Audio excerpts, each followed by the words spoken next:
Konnichiwa et bienvenue dans ce deuxième épisode de voyage au Japon. Après Osaka et 7 heures de route, nous voilà enfin arrivés à Tokyo. Et pendant 3 jours, je vais parcourir cette immense métropole, l'une des plus fascinantes au monde, à travers ses quartiers.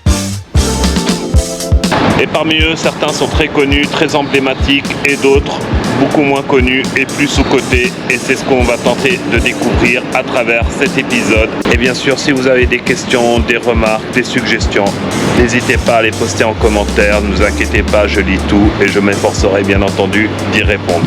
Et si cette vidéo vous plaît, vous inspire, n'oubliez pas de la liker. Non seulement ça me fera plaisir, mais en plus ça m'encouragera à continuer à vous partager du contenu de voyage à travers ma chaîne. Bon bah voilà, assez parlé. Bienvenue à Tokyo, en Ego.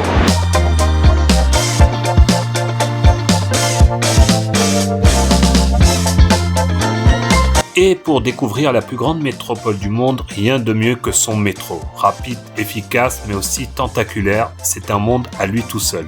Et il faut savoir que Tokyo possède un des plus grands réseaux de métro au monde. Donc il va falloir s'y retrouver dans tout ça.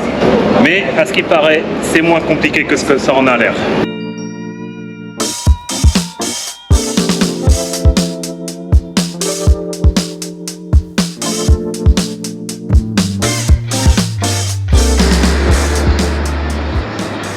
Premier arrêt à Tokyo, bienvenue dans le quartier de Shibuya. Alors Shibuya, c'est le quartier le plus connu de Tokyo, c'est le premier qui nous vient à l'esprit lorsqu'on pense à Tokyo. Et ce quartier, il est surtout connu pour son carrefour piéton qui est le plus fréquenté du monde et c'est vraiment impressionnant. Le Shibuya Crossing est le lieu le plus emblématique du quartier et on estime qu'en moyenne plus de 2 millions de piétons le franchissent chaque jour. Et à chaque cycle de feu, c'est jusqu'à 3000 personnes qui le traversent en même temps depuis toutes les directions. Et le plus impressionnant dans tout ça, c'est que personne ne se bouscule.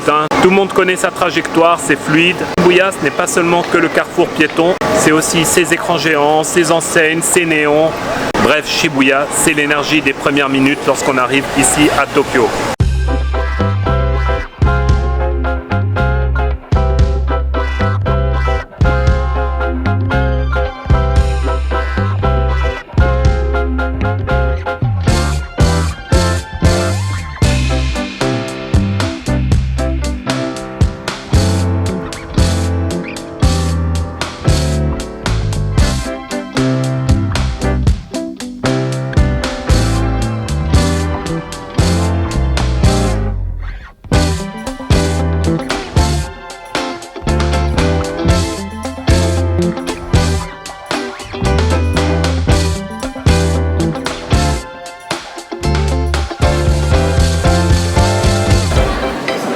Et depuis Shibuya, direction Shinjuku, un autre quartier emblématique de Tokyo. Ici, gratte-ciel, gare immense et vie urbaine à toute vitesse. Bienvenue dans l'un des cœurs battants de la capitale.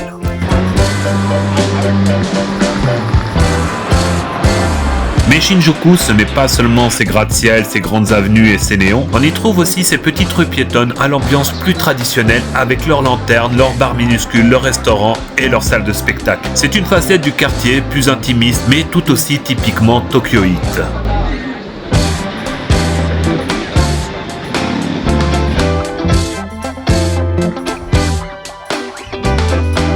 Et Shinjuku est également connu pour son ambiance nocturne et ça sera l'occasion plus tard dans la soirée d'y retourner.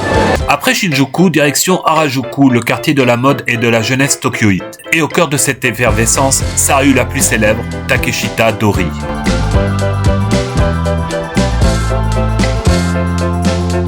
Takeshita Dori, c'est un incontournable bien sûr de Tokyo. C'est une rue qui est fréquentée par la jeunesse, on va dire excentrique de Tokyo. C'est surtout dans cette rue qu'on retrouve le mieux représenté la culture kawaii. Kawaii en japonais, ça veut dire mignon. Mais ici, c'est le mignon, mais genre poussé à l'extrême.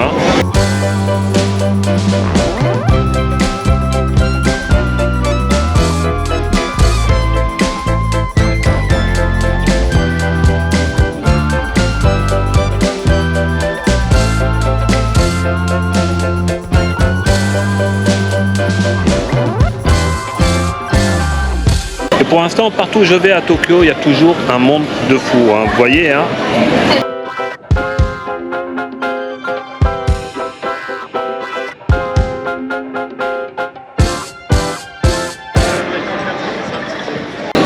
vois un bar à cochons.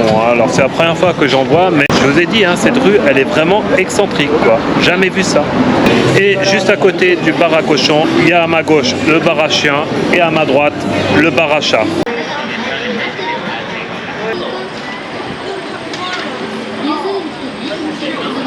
Ils n'ont pas osé.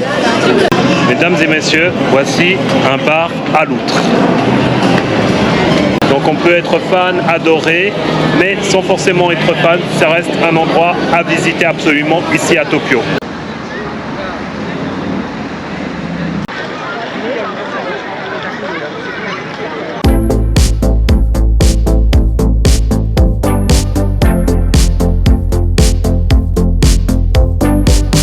Et après la culture kawaii de Harajuku, direction une autre ambiance, une autre culture, celle des geeks, des otakus, des animés, des mangas, direction Akihabara.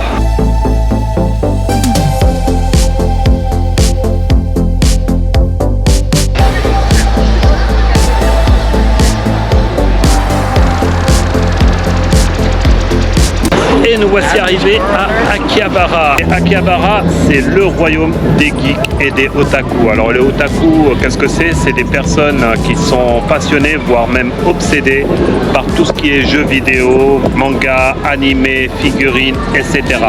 Quand on vient à Tokyo, tout ça, on le trouve en grande partie ici à Akihabara. Et même si on n'est pas forcément fan de tout ça, Akihabara, ça vaut quand même largement le détour, surtout en début de soirée, rien que pour l'ambiance.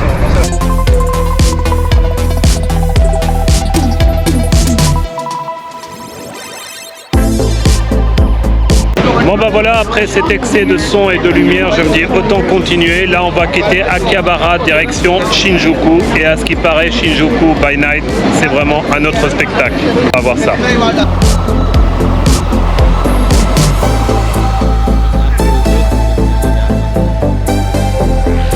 Retour à Shinjuku, et là nous sommes plus précisément à Kabukicho, qui est sans doute le quartier le plus animé de Shinjuku. Et franchement, oui, c'est animé comme vous pouvez voir. Regardez tous ces néons, regardez toutes ces lumières, regardez tout ce monde, c'est hallucinant quoi. Et avec ses bars, ses clubs, ses love-hotels, Kabukicho traîne depuis longtemps une réputation sulfureuse. Quartier de plaisir et de divertissement, il attire autant les fêtards que les curieux, mais aujourd'hui c'est aussi devenu une destination touristique à part entière où les néons et l'ambiance unique dépassent largement le cliché du quartier chaud. Bref, comme vous pouvez voir, Kabukicho, c'est l'incontournable de la vie nocturne ici à Tokyo. Et franchement, moi, je suis vraiment impressionné par tout ce monde, toutes ces lumières, tous ces néons. Voilà.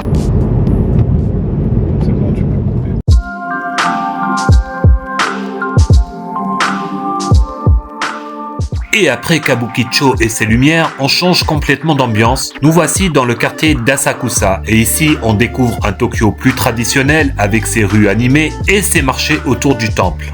Alors Asakusa, c'est un des plus anciens quartiers de Tokyo, mais c'est aussi un des plus touristiques, comme vous pouvez voir. Il est surtout connu pour sa grande galerie marchande couverte, mais il est aussi connu pour ses stands de street food, ainsi que pour son temple, le Sensoji, qui est un des temples bouddhistes les plus visités du pays.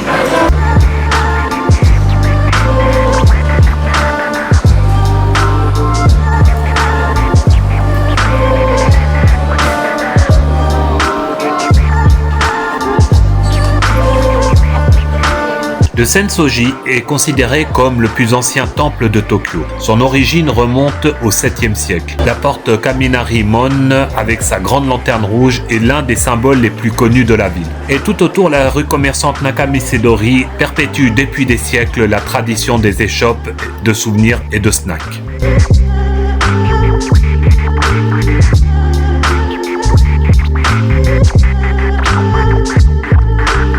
Asakusa, c'est joli, ça vaut vraiment la peine d'être visité. Mais voilà, vous voyez, comme la plupart des lieux emblématiques de Tokyo, Asakusa, c'est très fréquenté par les touristes. Il y a énormément de monde, aussi bien des touristes que des Japonais d'ailleurs. Et en plus, je vous rappelle, nous sommes au mois de juillet et il fait excessivement chaud, quoi. Donc, ce n'est pas les meilleures conditions pour pouvoir visiter Asakusa.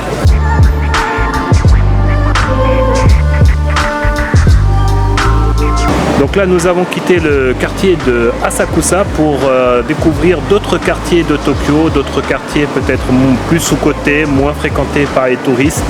Et pour ça, nous allons prendre le métro, direction le quartier de Ueno. C'est parti!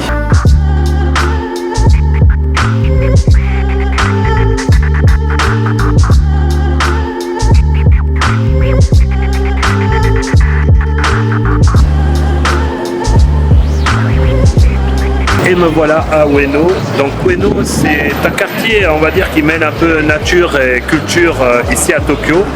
Il est connu notamment pour son grand parc, le parc de Ueno. On va aller faire un petit tour après. Et là, nous sommes sur Ameiyoko Street.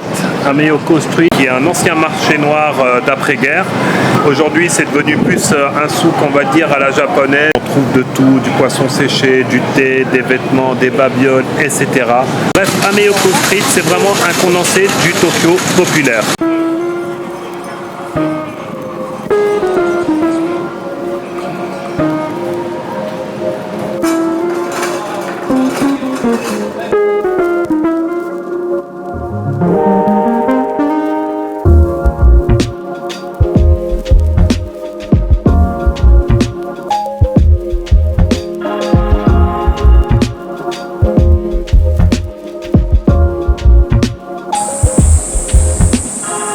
Et juste à côté du marché Ameiyoko, on change complètement d'ambiance avec le parc de Ueno. Aménagé à la fin du 19e siècle, c'est l'un des plus grands parcs de Tokyo, réputé pour ses musées et ses temples. C'est aussi un lieu de promenade très apprécié des Tokyoïtes. Mais le parc Ueno, c'est pas seulement qu'un grand espace vert, on trouve également des musées, des temples. Je vous dis pas de bêtises, il y a même un zoo. Et tout ça, malheureusement, on n'aura pas le temps de visiter. Comme quoi, à Tokyo, même dans un parc comme le parc Ueno, il y a énormément de choses à faire. Et depuis le parc de Ueno, on rejoint Yanaka-Ginza, l'un des quartiers les plus sous-cotés de Tokyo. Ici, on retrouve l'atmosphère d'un ancien village avec ses petites rues commerçantes et ses échoppes familiales. Et petite anecdote, on surnomme Yanaka le quartier des chats parce qu'on en croise apparemment partout et que beaucoup de boutiques leur sont dédiées. Et bienvenue dans le quartier de Yanaka-Ginza. Donc Yanaka-Ginza, quelle est sa particularité? C'est un des rares quartiers de Tokyo à avoir été imprégné par les bombardements américains pendant la Deuxième Guerre mondiale. Donc c'est un quartier qui est quand même assez bien préservé. D'ailleurs ici on n'a quasiment pas de gratte-ciel, pas de néon. Donc on a une vie locale quand même beaucoup plus authentique.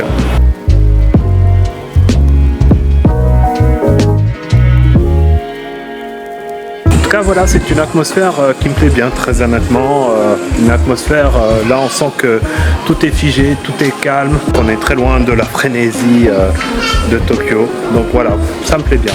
Et après ce petit détour, on va aller rentrer à l'hôtel parce que là il va commencer à faire nuit.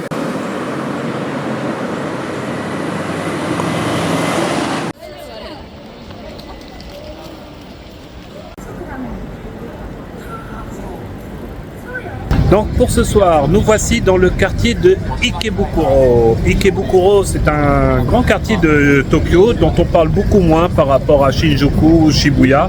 D'ailleurs ici on voit qu'il y a moins de touristes, mais comme vous pouvez voir, ça reste un quartier avec une bonne ambiance, animée, pas mal de lumière, une rue piétonne. Et Ikebukuro, on va dire, c'est un peu un mix entre le côté geek d'Akihabara, parce qu'on retrouve pas mal de game center par exemple, il y a même le Pokémon Center ici à Ikebukuro. Et à côté de ça, ça reste aussi un quartier animé avec pas mal de restaurants, de bars, etc. Et franchement, moi j'aime bien ce quartier, ça reste un super endroit pour sortir le soir à Tokyo.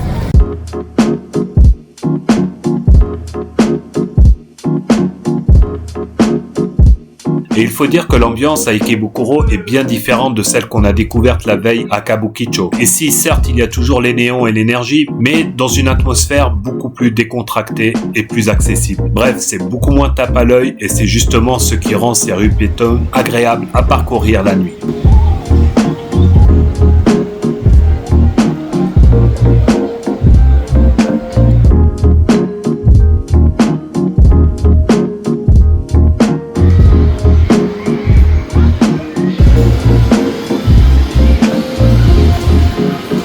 Ok, là il est l'heure de rentrer à l'hôtel, de quitter Ikebukuro. Cette journée a été quand même aussi assez longue, elle m'a aussi bien rincé. Donc une bonne nuit de sommeil avant d'attaquer la journée de demain.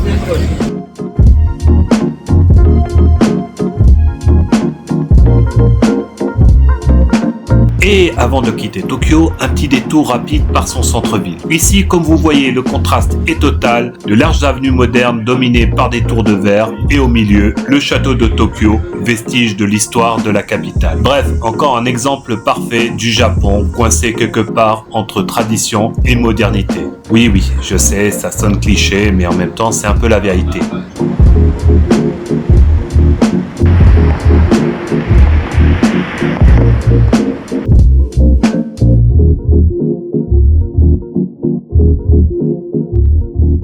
Et voilà, donc là j'ai quitté Tokyo et sa frénésie pour passer quelques jours ici sur la péninsule d'Izu. Là je suis dans la petite ville de Itokogon qui est située à peu près à 130 km de Tokyo. Et comme vous l'aurez compris, c'est ici à Itokogon que prend fin ce deuxième épisode de voyage au Japon. Mais avant de conclure, je vais quand même vous livrer mes impressions sur Tokyo. Alors Tokyo, c'est vrai que c'est une ville à faire au moins une fois dans sa vie. Et comme vous l'avez vu, c'est une ville où il y a énormément de choses à faire, à voir, à visiter, peut-être même un peu trop, je dirais. Et c'est un peu comme New York quelque part, on a beau visiter, mais on a toujours l'impression de ne pas avoir tout vu, de ne pas avoir tout fait. Surtout que là, en plus, on est en plein été, donc avec la chaleur et l'humidité, ça rend la visite beaucoup plus compliquée. Mais voilà, malgré tout, je ne regrette pas mon passage à Tokyo. C'est une ville qu'il faut visiter plusieurs fois à différentes saisons quand on a l'occasion, bien sûr. Si on la visite en hiver, en été, au printemps, on trouvera des ambiances complètement différentes. Et c'est là où on appréciera davantage cette mégalopole de 30 millions d'habitants, je le rappelle. Si cette vidéo vous plaît, vous inspire, n'oubliez pas de la liker, ça me fera plaisir. En attendant, je vous dis à très bientôt pour un nouvel épisode de voyage toujours ici au Japon. D'ici là, portez-vous bien. Bye.